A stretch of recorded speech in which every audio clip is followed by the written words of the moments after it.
Welcome to my channel for the single mom. This is Adrienne Simons, and today once again I want to remind you that you are a powerful creator. And our topic today is about being emotionally powerful and how to demonstrate that. Before continuing though, just thank you for subscribing. Thank you for liking and sharing my video. And please leave comments that show me and indicate to me what are the topics that you would like me to discuss in further videos. Today's topic is about how to be emotionally powerful. B.K. Shivani talks about how to demonstrate being emotionally powerful. So in life there is 3 ways that you can respond to people and to situations. For example, someone says to you, "You're an idiot." What are your choices?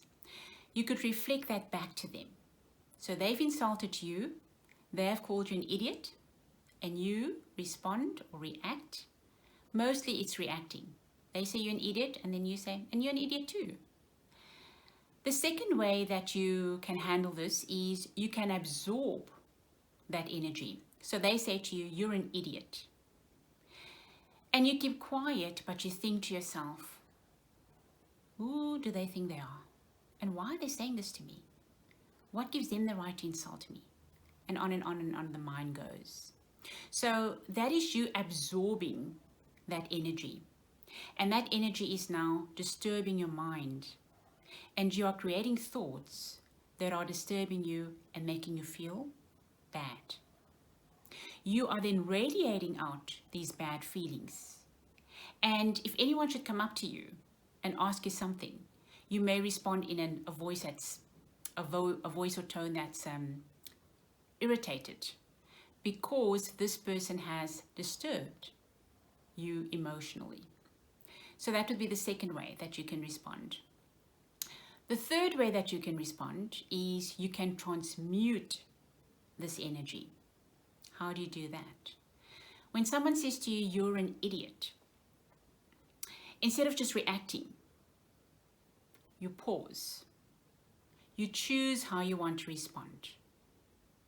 So your thoughts would go something like this. I understand that when someone is happy, when someone's a peaceful being, they don't go around insulting people. They don't go around criticizing people. They have no need for that.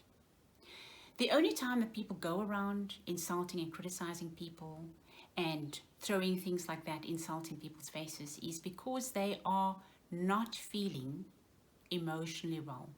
They feel unhappy. They are not at ease.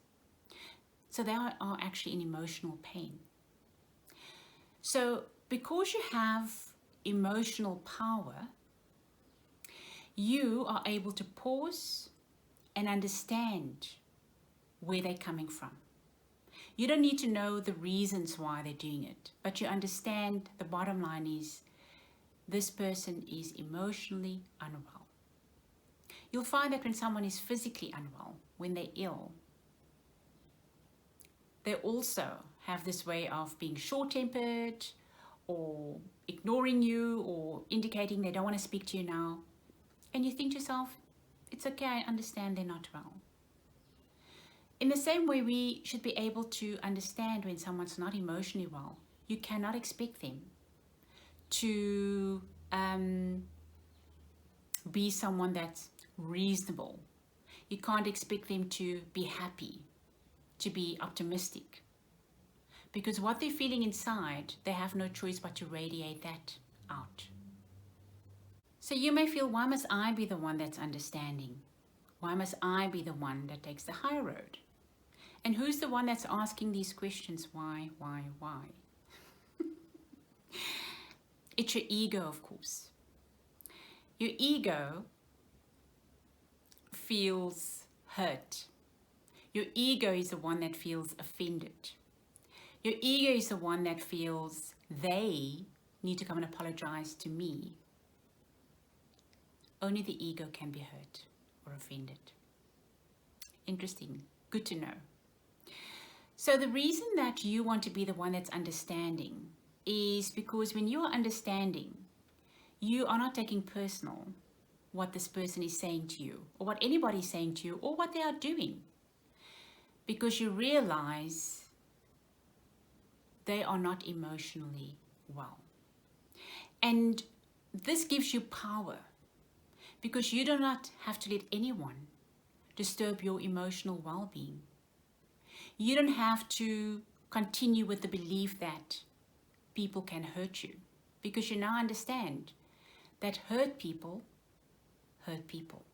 Why is it so important to want to align with this philosophy? Well, if you think about your children, we want for our children a world of peace and harmony. We want a world where they are safe. We want a world where people are kind and loving.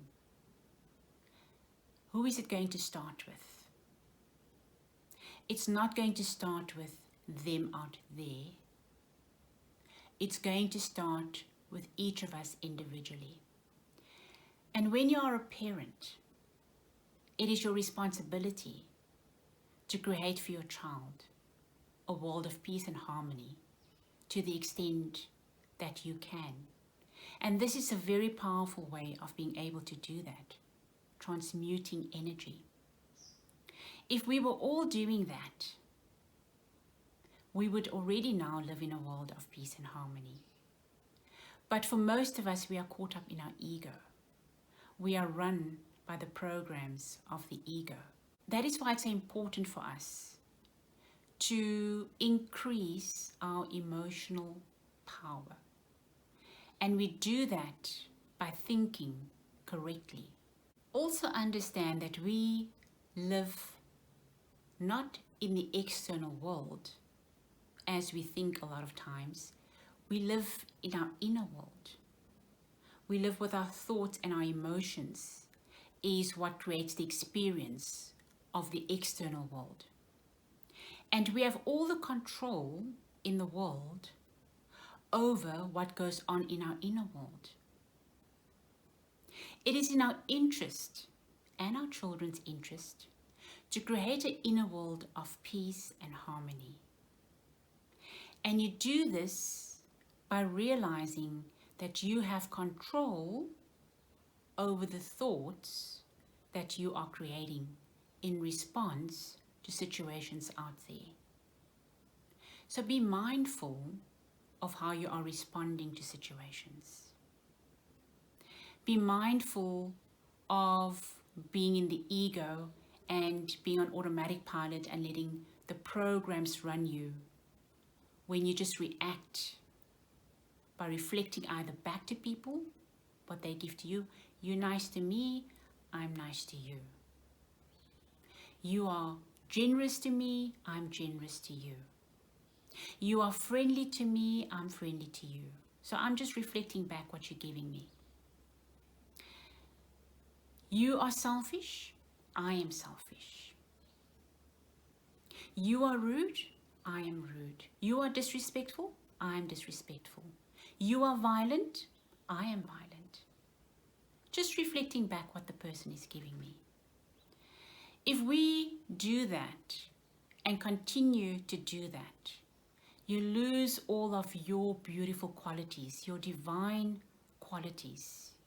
You live more in the ego than you live in your divine nature. And when you're living in your ego and coming from your ego and reacting from your ego, you are not aligned to your true nature. And when you are out of alignment with your true nature, you do not have access to love, to happiness, to peace. You're constantly feeling like you are in conflict, like you are in emotional pain, which causes anxiety, which causes illness down the road. When you are just absorbing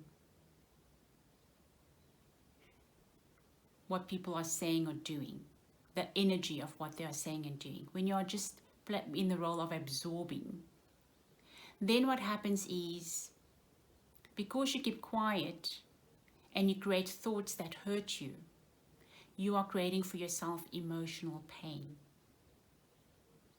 You are creating for yourself states like anxiety, states like depression, states like fear. Because whatever you're seeing, whatever is happening in the outside world that grabs your attention, you absorb that, create thoughts around it that feels bad. And all of this is impressing onto your subconscious mind, creating and reinforcing limiting beliefs like the world is unsafe, people can hurt me, I'm at the mercy of, I am a victim. So you don't want to do that either. We want to choose the third option of transmuting energy. Because with transmuting the energy, which is about understanding that the person is in emotional pain and not taking it personal, by doing that, you are responding in a powerful way that creates in your inner world where you live with your thoughts and your feelings. You are creating that space that feels safe to you. You are creating a space that feels in harmony. You are creating a space that feels happy, content. And when you go around interacting with your children or with your friends or with your colleagues or with the world, that is what you are radiating. That is what you have to give. Just because you have decided that I'm going to be one of those people that transmutes the energy. There may be times where you are responding from your programming and you're just reacting and you're either reflecting or absorbing back. That's okay. But when you reflect back on your day, remember that and practice how you will do it next time. Rehearse in your mind how you will respond to that situation next time. And then next time when something similar happens, you know how you want to respond.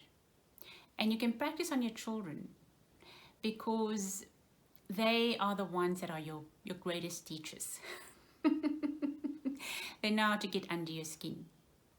So a good way is to practice with them, but especially also to set the example of, instead of reflecting or absorbing the energy that people send to you or give to you, you transmute it. You can exercise your emotional power like that. And then you will do it once, and then you find yourself doing it twice, and then you do it 3 times. And the more you do it, the better you become at it. The more powerful you become emotionally. And if you want to create a life for yourself that feels beautiful and wonderful, manifesting great things for yourself, you need to be emotionally powerful to do that. You need to be able to look beyond what's happening in the external world and just reacting and reacting. You need to be able to rise above that. That's when you become a master at creating the life that you want. And this is a great way for you to be able to do it. That when people send you an energy, you transmute it when it's negative energy. So to support you in becoming powerfully emotionally, you can request my little mini session where I will take you through releasing a challenging, limiting belief that you have that is preventing you from standing in your emotional power more fully. The more you release your limiting beliefs, the more you let go of them, the more you grow in your emotional power. Because you are letting go of the imprints in your subconscious mind, and you are then creating instead a space for divine energy to be downloaded and take up more of your emotional being, so that you can show up in the world in a much, much more powerful way. So remember to request that, releasing your limiting beliefs. It's a little video that takes you through a little process on releasing your limiting belief. Thank you so much for spending this time with me with this video, and remember to subscribe, remember to share, remember to like, and I look forward to our next video.